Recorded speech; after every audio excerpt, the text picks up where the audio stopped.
وحبيبنا وشفيعنا ونور قلوبنا وقرة أعين محمد وعلى آله وصحبه أجمعين.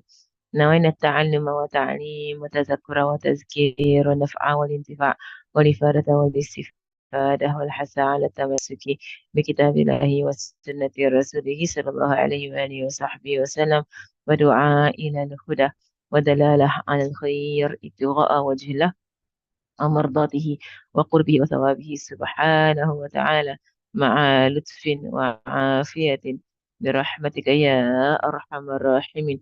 اللهم إنا نسألك علم لدني ومشرب صافي الهاني يا وهاب يا غني.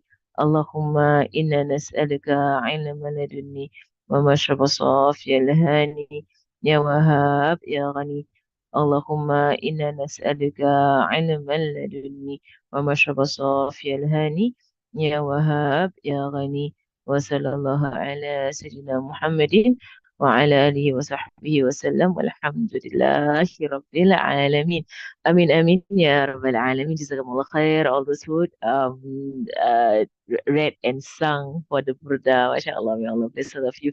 And all those who listen, MashaAllah, and qari'aha wa sami'aha, صح? And in the Mudarriya, there is a line, Allahumma gfir li qariha wa sami'aha wa kulli muslimin jami'an aynama hadaru. Right, so may Allah reward, may Allah forgive all those who recited, I recite, inshallah, the entire Burda and the Mudariya and the Muhammadiyah was and those who listen as well, Alhamdulillah, right? And those who listen, and Muslimin jami'an, أينما حضروا, right? And the believers, wherever they are, and wherever they are present and attending, mashallah. There was a post that was that I think was a kind of old post, I think, where Habib Omar was asked, like of his, on some statements with regards to attending classes online. Do you see the post? Where is the post? Let me get the post. Like, there was a post that was posted out, right, about, someone asked Habib Omar, about attending classes online. I think it's here. Right. So and his answer is, I mean, this post was quite some time ago, right? So his answer was, mashallah, it really depends on your state, right? It really, really depends on your state, right? At the point when you come into a class, whether it's online, whether it's offline, it's really your state, of, of being. I'm trying to find the post. I know I saw it somewhere, one of my groups had the post, but I cannot remember where it was. Um, now, let me just see, just to get the thing, the post out. Someone mentioned, yeah, they are attending gatherings virtually, right? So he mentioned that what you receive, it depends on the state of the person, their intention, their level of connection, their etiquette, their perception. Some level of being in complete physical proximity, while others of lesser degrees, right? And you really, our teachers also will mention this, that sometimes people, when they go physically and they are distracted and they're on their phones and they're doing other things, or with their friends, they're playing around, they're fooling around, right? And they're not getting from the majlis, right, what they should be getting. Even though they are there physically, they still get benefit, yes, right, inshallah. And when you go to the masjid, and all that, like, it's never void of benefit. There will always be benefit, right? Going to places of khair, of goodness, right? But then it depends on how ready you are, and how focused you are, and how open your heart is, like a cup that is exposed to the goodness in the masjid, in the majlis. Online similarly, right? Online, the only thing is that it's more difficult, right? It's that you still can get the same benefit. You can get the same, nur, the anwar, the asrar, the secrets, the lights, right? The closeness and everything online, yes, right? But it's just that I would say the online is more difficult, because the distractions are stronger, right? They are more, right? And also that, people tend to not be in the correct hay'ah, like the correct adab, right, when they are online. Right? So, because physically in the masjid, in the masjid, right, like, you have to dress up, you have to cover your aura, you have to sit down, you have to, like you're kind of forced into an adab, right, if you go into a physical gathering, right? But if you're online, I mean, no one knows on the other side of the screen, right, whether you're lying down, whether you are dressed properly, whether you are whatever you're doing, right? No one can see. Allah can see, the angels can see. Of course, the angels are there, trying to get close to you, but then you're not in your wudu, and then or you are like, you're not covered up, or you're like, and then you're just like, I can't get close to this person. Subhanallah. Like, so I would say that I would say so you can gain you can gain, almost equal or even more than physical, they're physically. But then again, you have to be in the zone, be in the zone, be in the higher, be in the adab, and also have your intentions clear and be focused, right? Be listening to the lessons. For myself personally, like a lot of my change happened online. Like back then, before there was internet, I used to download classes and listen to them on the way to university for 4 years in the NUS. On the way to NUS, I used to listen to lectures and those lectures on the way to school and back from school. Like 1 hour to school, 1 hour back, right, to NUS. That changed my entire life, right? So I would not discount the effect, right, of so-called online classes. But then it wasn't online. Back then it was like download onto your computer, put into your MP3, and then travel. There was no like on the go internet back then, right? So but even then, I remember that made me stop, like watching a lot of stuff. That made me stop music. That made me stop doing a lot of things. Right, that was common, right, amongst people especially at the age, of being an undergrad. Right, that was like that was very powerful. Right, listening to all that, and I remember I completed the prophetic biography first time online as well, so-called online, right, on my MP3. That was the first time I finished the entire biography. Yusha Hamza Yusuf, like his entire lecture series on the life of Rasulullah Sallallahu Alaihi Wasallam. That was the first time I finished it, and also the first time I finished the Shama'il fully. There was Al-Wusul ila Shama'il Rasul was with Shaykh Herodes. And then when I was traveling through, I went to Syria to visit my cousins that are there. Then I went through Jordan and I went through Masr, right? And the entire time I had his four-part series on the Shama'il of Rasulullah Sallallahu Alaihi Wasallam. Was very long, the series, right? But he went through it, and I would say, there was all considered so-called online, right? Because it was on my MP3 the entire time. Like, so, and through that also, the Shama'il of Rasulullah Sallallahu Alaihi Wasallam, right? Al-Wasil al-Wusul al-Shama'il Rasul is one of the Shama'ils of Rasulullah Sallallahu Alaihi Wasallam that any mujarrab, right? That if anyone were to go through that book properly, you will have experiences, whether in dream state or in a wicked state with Rasulullah Sallallahu Alaihi Wasallam. And I will tell you that is true. And that is true, that is true, that is true. If you go through Wasail al-Wusul ila Shama'il al-Rasul, it's a particular book by Shaykh Yusuf al-Nabahani. Like it is selected Shama'il. Like that Shama'il, if you go through, it is said, and it is true, and I will vouch for it, right? That you will get experiences, right, whether in a waking state or in sleep, like of seeing the Prophet Sallallahu Alaihi Wasallam, being the Prophet Sallallahu Alaihi Wasallam. You will have experiences with the Prophet Sallallahu Alaihi Wasallam in going through that particular book. Okay, so I remember I think I was still undergrad. I was third year NUS, and I had traveled from Syria to Jordan, to Egypt, and I was in Shiharo the entire time. I think he had, like, I don't know how many lectures there were, but it was like a four-part lecture series, right, that I bought and downloaded from Zaituna Institute. It was really, mashallah, it was very beautiful. And at the end of the series, that's when you get your experience. Right. So if I don't know if it's still available out there right now, but back then it was, I listened to it. Now, I said, anyway, this is to highlight this again, because to virtual gatherings, it's really your state. It's really your state. But for me, it was it's translated into English. I don't know what's the English word, the English name for it, but it's al-wasail al-wusul ila shamail al-rasul. I think it's called that itself in English. It's actually spelled out. الوسائل الوصول إلى شمائل الرسول. I know there's an English translation. I know there's an English translation. I think the title is just the Arabic. الوسائل الوصول إلى شمائل الرسول. That's the name of the book. I'll type it out, okay? الوسائل الوصول إلى شمائل الرسول. Did you all get that? By Shaykh Yusuf al-Nabahani. It's a beautiful Shama'il. It's not Shama'il Tirmidhi, right, but it's the one that is very popular here in Tarim. This Shama'il, Spaghetti Shama'il, is the one that's very popular here in Tarim. And I went through with Sheikh Herodes, is so-called lah, because he doesn't know me at all. But I just downloaded his stuff online. I was listening a lot to Sheikh Hamza, Yusuf, and Sheikh Herodes when I was an undergrad. So for me, my entire life transformed. by listening to these preachers, and also those who were around them. I would listen to them. Now, is it that? I didn't think so. I don't know.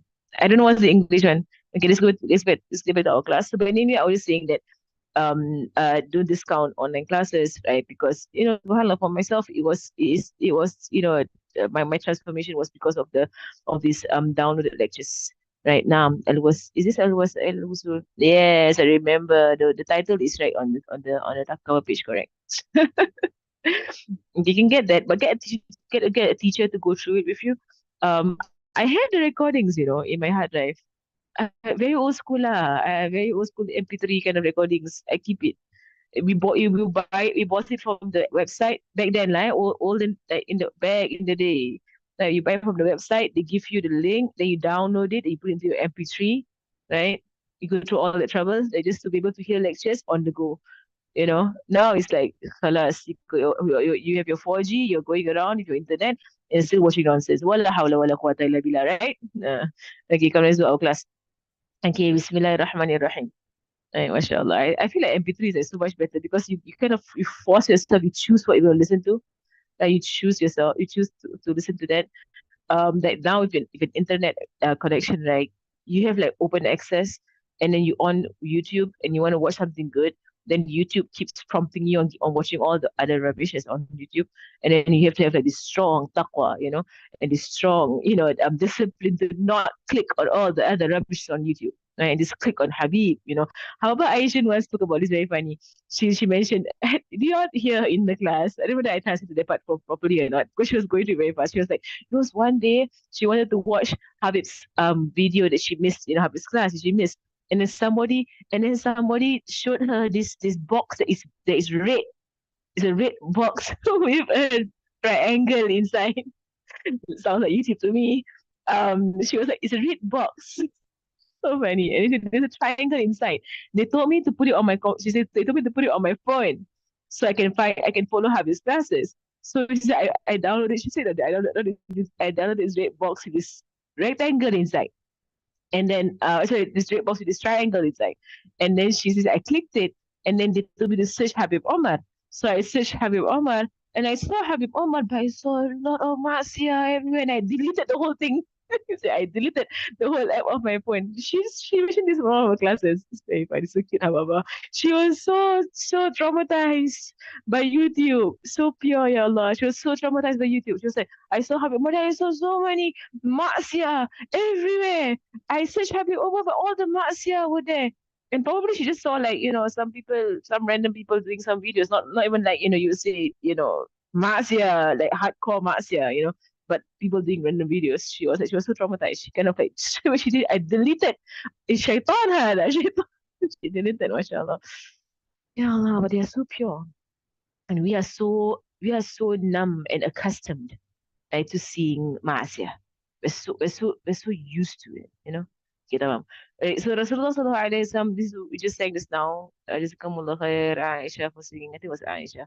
Muhammadun dahikun lidayfi mukrimuhu, Muhammadun jaruhu, wallahi lam yudami. And Muhammad, in honoring his guest, smiling full of cheer. Muhammad, I swear by God, never did he hurt a neighbor. Right? So this is of the very cheerful character of Rasulullah Sallallahu Alaihi Wasallam. When we did this Qasida Muhammadiyah commentary, this particular book that we are reading, it was during the years of COVID.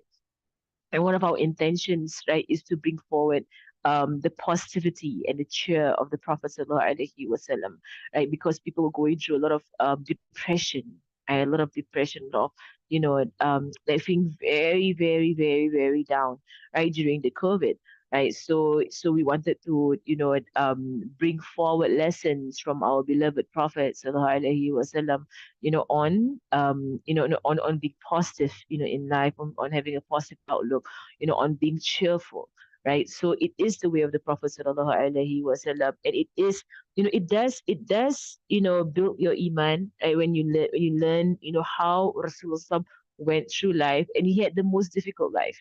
He had the most difficult life, which is why at the end of this book, right, there is actually a poem that I wrote myself on the difficulties that Rasul went through. If you have this book and you flip to the back of the book, there is a poem right? I think it's called what they call the poem. They call it the prophet of praise, right? They call it that.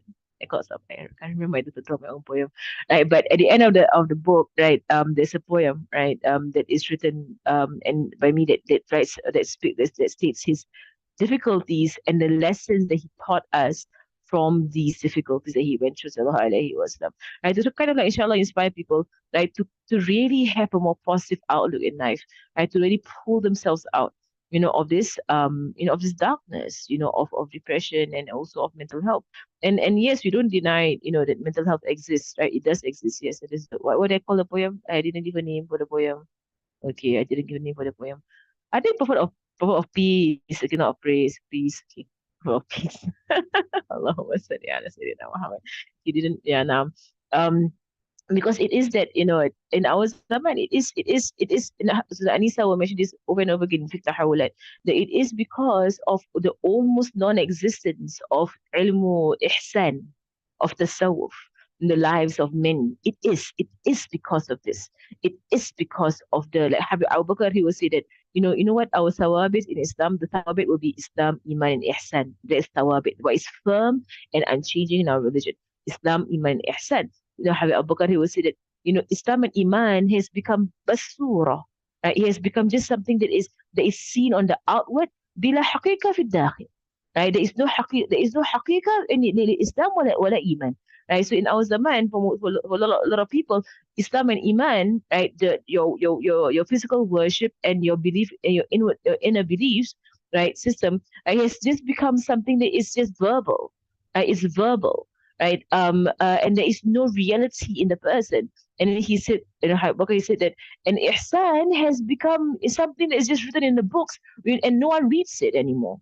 Right? No one learns it anymore. Ihsan is the purification of character, right, and the rising of the believer in closest to Allah Subhanahu wa Taala, in their first and foremost, in their detachment from the world, in their attachment to Allah Subhanahu wa Taala is ihsan. That's basically ihsan, right, in a nutshell, right? So, and subhanallah, Rasulullah sallallahu alaihi wasallam said in another hadith, is there was this hadith string with Tahawalat, that he said that towards the end of time, right? I'm paraphrasing the hadith, but there is a longer narration for it, right? He said, sallallahu alaihi, he was towards the end of time, that that Islam, nothing will remain of Islam illa ismuhu.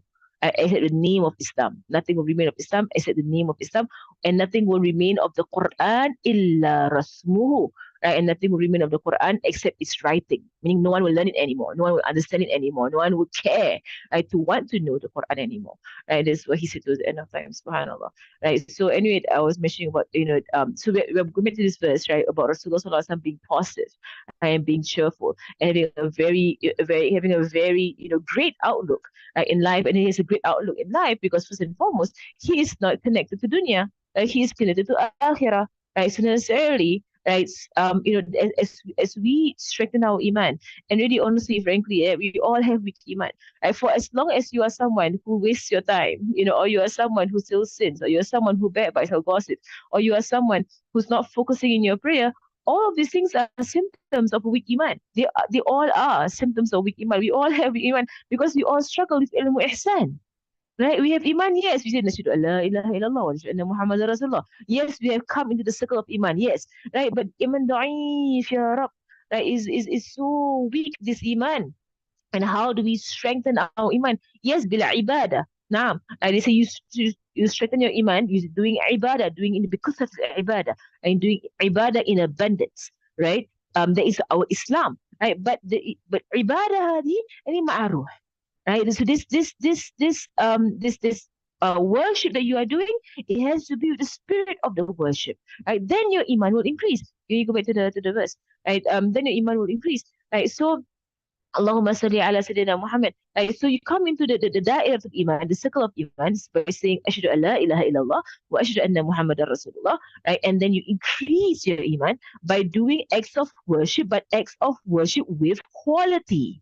Quality, right? Meaning that, there is quantity, yes, doing abundance, but have quality in it. Yeah, Pray your prayers and be present. Do your wudu and be present. Do your adhkar and be present. Right? Do your slawats and be present.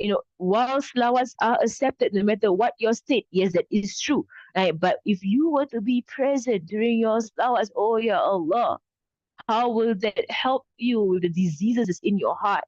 You get me? Like you will be polished so shiny, the light will shine from you to anybody who goes past you, or interacts with you. Subhanallah.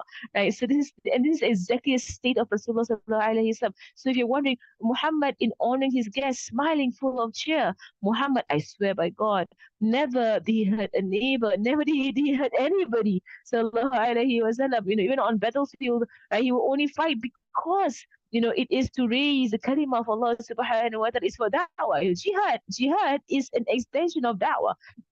Everything that the Prophet sallallahu alaihi wasallam did in his life, they are all forms of da'wah, because that is his primary purpose of his existence.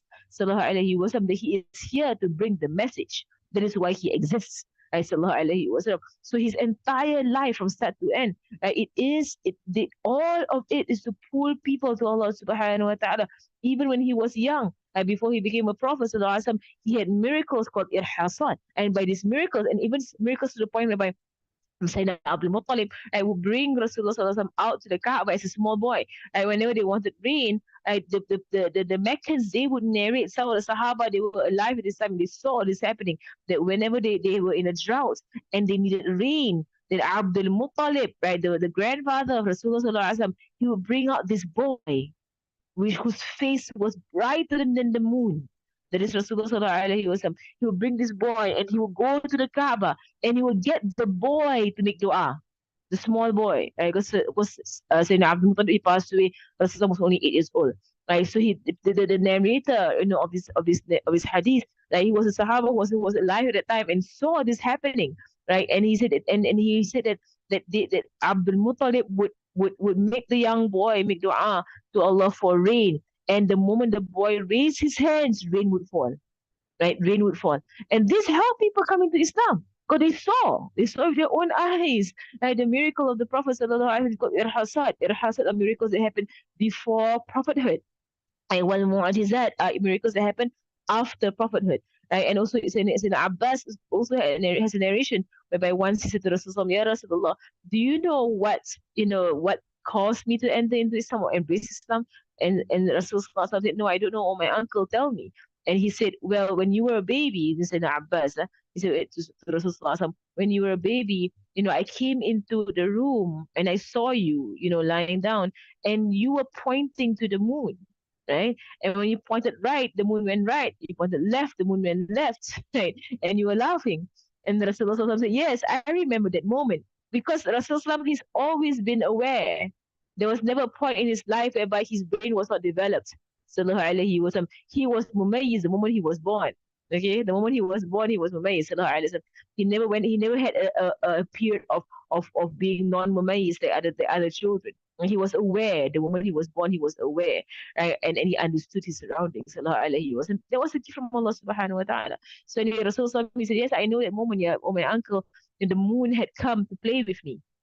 To distract me from crying. Subhanallah. So the moon was playing with Rasulullah sallallahu alaihi wasallam, and that Sayyidina Al-Abbas saw that. He witnessed it. And that was what caused him to come into Islam thereafter. Right, so mashallah. Right, so now, right, so Rasulullah sallallahu alaihi wasallam, I was mentioning his entire life from start to end, every single part of his life is about da'wah. Every single thing that he did is about da'wah. Right, sallallahu alaihi wasallam, especially after revelation, whereby it was done, whereby the actions were done, were done on purpose. In a sense, they were actions that he took upon himself in the way of da'wah. Well, before prophethood, it was that his way of life itself, his way of life, his natural way of life, was da'wah. Even him as being a shepherd, even him being a trader, sallallahu alaihi wasallam, being Sadiqul Amin, the most truthful, the most trustworthy, all of these added on to the da'wah of Rasulullah sallallahu alaihi wasallam and prepared his position in society, his rapport in society, that when he received the message, people enter into Islam. Sallallahu alaihi wasallam. And it was his good nature. I always smiling, full of cheer. Sallallahu alaihi wasallam. Never hurting a single individual ever. Sallallahu alaihi wasallam. Can you imagine 40 years of your life you never hurt anybody? Subhanallah, right? I mean, of course, he never lied and he never cheated. Sallallahu alaihi wasallam. That is that already itself is a miracle in itself. But can anyone here in our life right now at this point say that I've never hurt anyone in my life? No, you can't, right? I mean, we know we hurt people. Like our parents, we hurt our parents, we hurt our spouses, we hurt our siblings, we hurt their feelings, we hurt our friends, we hurt people all the time. Ya Allah, Ya Allah, may Allah forgive us.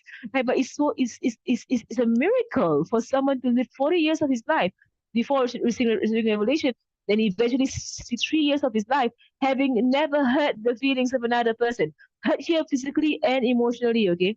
Like having never hurt the feelings of another person. Ya Allah, Ya Allah.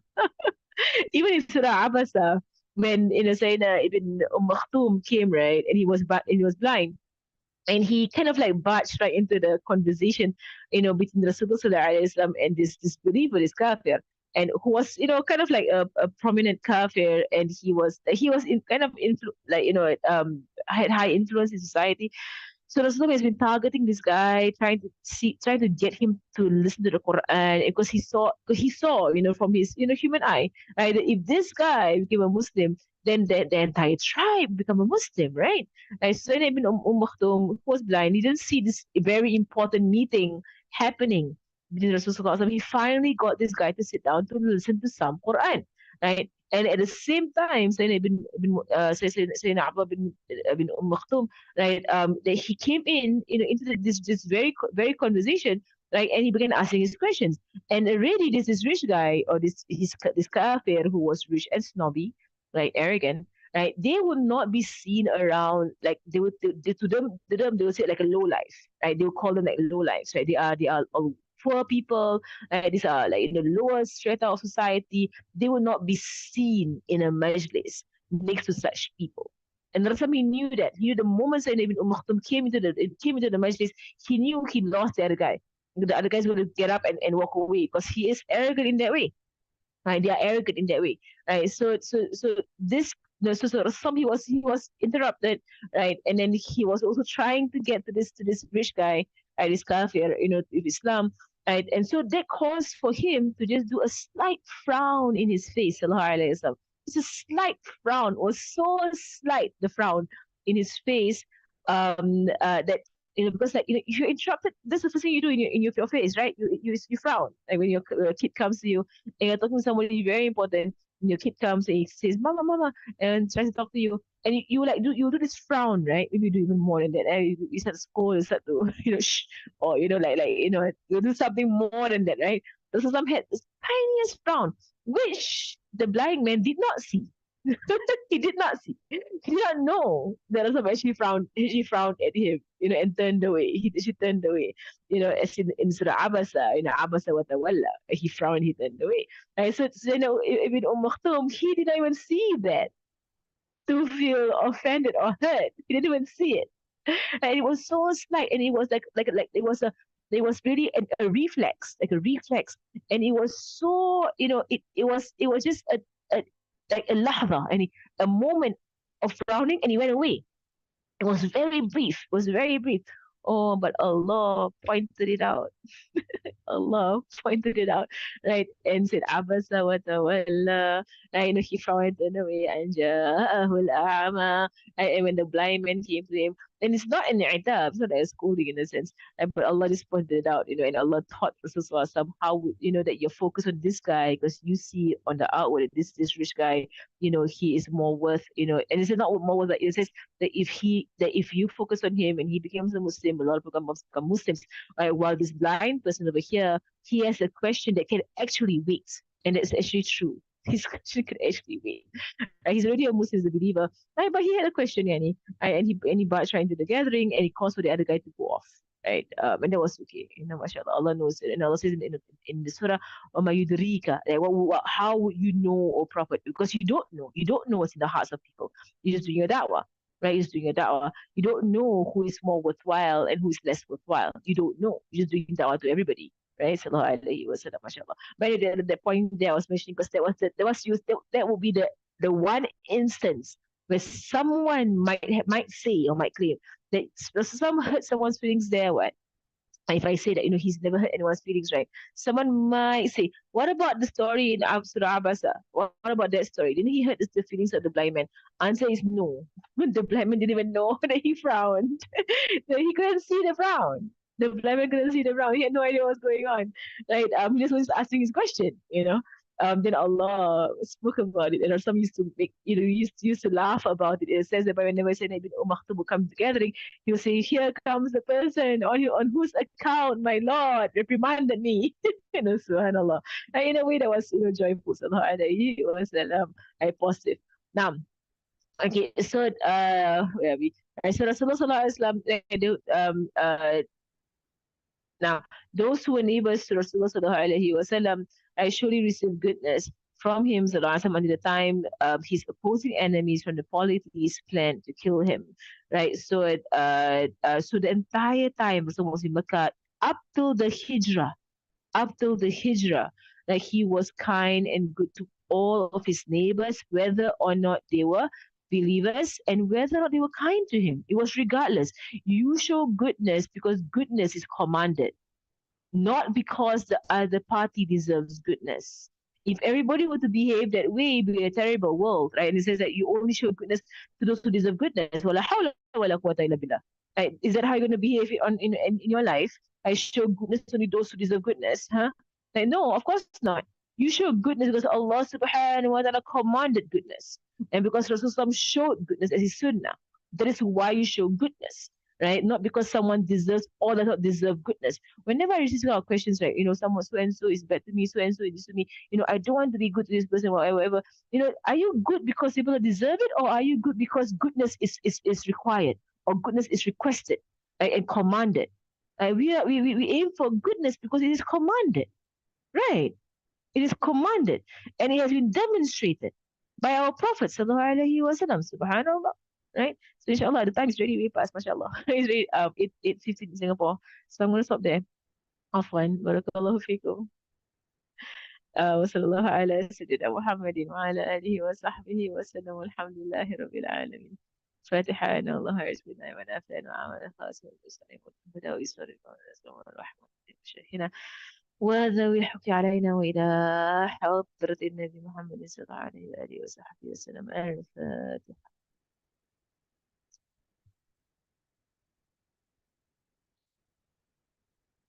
سبحانك اللهم وبحمدك أشهد أن لا إله إلا أنت أستغفرك وأتوب إليك. وصلى الله على سيدنا محمد وعلى آله وصحبه وسلم والحمد لله رب العالمين.